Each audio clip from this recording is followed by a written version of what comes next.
Ration card ప్రభుత్వం ప్రకటించే సబ్సిడీలు రావాలన్నా, ఉచిత పథకాలకు అర్హత సాధించాలన్నా ఈ రేషన్ కార్డు తప్పనిసరి అర్హతగా ఉంది.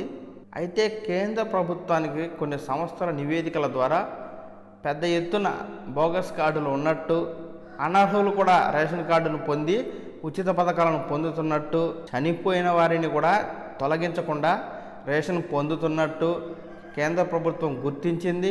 ఆయా రాష్ట్రాలకు ఈకేవైసీ చేసి అనర్హులను గుర్తించి అర్హులకు మాత్రమే రేషన్ కార్డు ఇవ్వాలని తెలియజేసింది. ఇందులో భాగంగా తెలంగాణ రాష్ట్రం గత కొంతకాలంగా రేషన్ కార్డులకు ఈకేవైసీ చేస్తూ ఉంది. దీనికి సరైన స్పందన రాలేదు.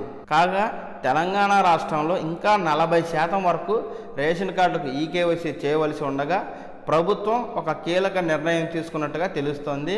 జనవరి 31వ తారీఖు నాటికి ఈకేవైసీ చేయించుకోకుంటే అటువంటి రేషన్ కార్డులను నకిలీ రేషన్ కార్డులుగా భావించి డిలీట్ చేస్తామని తెలియజేసింది.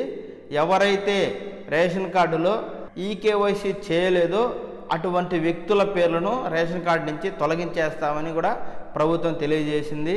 కాగా ప్రజాపాలన ద్వారా ప్రభుత్వం అభయహస్తం 6 గ్యారెంటీలకు దరఖాస్తులు స్వీకరించింది.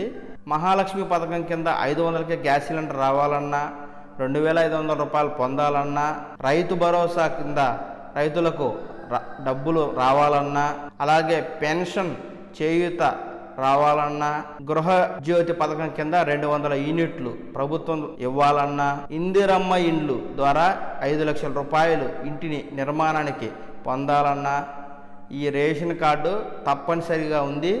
ఎవరైతే ఈకేవైసీ చేయించుకోలేదో వారు తప్పనిసరిగా ఈకేవైసీ చేయించుకోవాలి. లేకపోతే అధికారులు ఈ పథకాలను అమలు చేసేటప్పుడు ఇబ్బందులు ఏర్పడతాయి. అప్పుడు మీరు వెళ్ళి ఈకేవైసీ చేయించుకోవాలన్నా మీకు అవకాశం ఉండదు. ఎందుకంటే జనవరి 31వ తేదీ లాస్ట్ తారీఖుగా ఉంది. ఈ తారీఖు నాటికి ఈకేవైసీ చేయించుకున్న వారికే రేషన్ కార్డులు అనేవి ఉంటాయి. ఎవరైతే ఈకేవైసీ చేయించుకోరో వారి పేర్లు రేషన్ కార్డు నుంచి తొలగించబడతాయి. ఒకవేళ రేషన్ కార్డు మొత్తం ఈకేవైసీ చేయించుకోకుంటే అటువంటి రేషన్ కార్డులు బోగస్గా భావించి వాటిని డిలీట్ చేయడం జరుగుతుంది. కనుక జనవరి 31వ తేదీ లోపల ఎవరైతే ఈకేవైసీ చేయించలేదో వారు తప్పనిసరిగా రేషన్ కార్డుకు ఈకేవైసీ చేయిస్తేనే ఈ 6 గ్యారెంటీ పథకాలకు లబ్ధి పొందగలరు. లేకపోతే రేషన్ కార్డు పోతుంది, 6 గ్యారెంటీ పథకాలు పోతాయి.